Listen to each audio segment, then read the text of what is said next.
Coloring is a fundamental part of the American elementary education curriculum.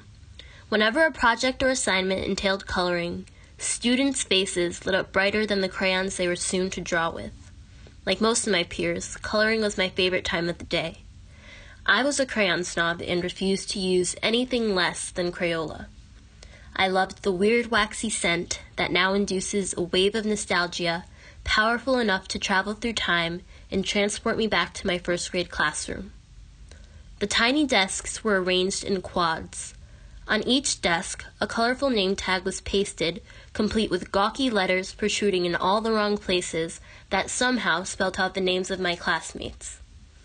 E's had far too many branches that stretched for far too many inches, and Z's had one too many zigs and not enough zags.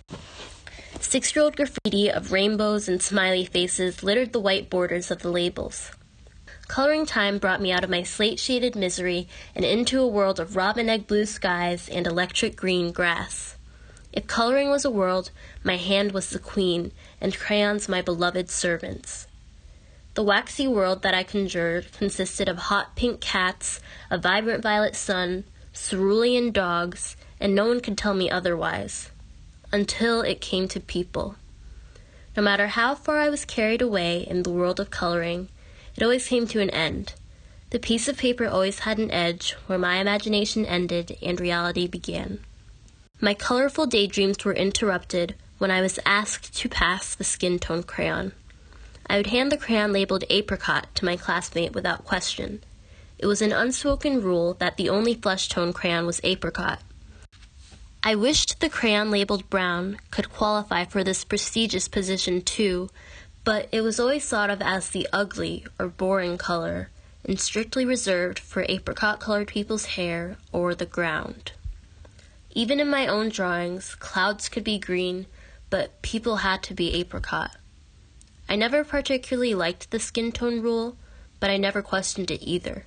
If everyone else abided by it, it had to be right. Yet curiosity was ravenous and devoured my thoughts until I finally had to feed the beast that threatened to consume my whole brain. I decided that the next time someone asked me for the flesh tone crayon, I would pass them the color of my flesh, the brown crayon. My response was met with a furrowed brow and squinted eyes. "No, I meant the skin tone," my classmate clarified. Of course, this was synonymous with flesh tone, but somehow we both knew what he really meant. "Oh yeah," I said nonchalantly, and passed the well-worn but well-loved apricot. I placed the lonely brown back in its crevice of the cardboard box, where it seldom saw the light of day or children's artwork. Skin color to them meant apricot, but to me it was brown. I noticed that most of the world agreed with my classmates' viewpoint. The default color of everything was apricot. Pictures in books, dolls, bandages, even Jesus. For several years, I believed that there was something wrong with me because of my complexion. In the sea of my pale peers, I felt like a tiny speck of pollution that managed to ruin the harmony of the entire ocean.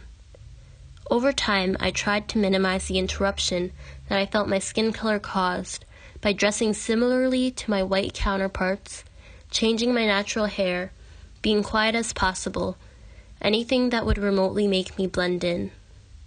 My efforts to emulate a chameleon failed miserably. Their skin color was apricot, I was brown. It wasn't a specific moment like the afternoon in my first grade classroom with the tiny desks, awkward letters, and colorful crayons. It was learning about and seeing people who looked like me and were unapologetically themselves. I'm glad to have joined them today.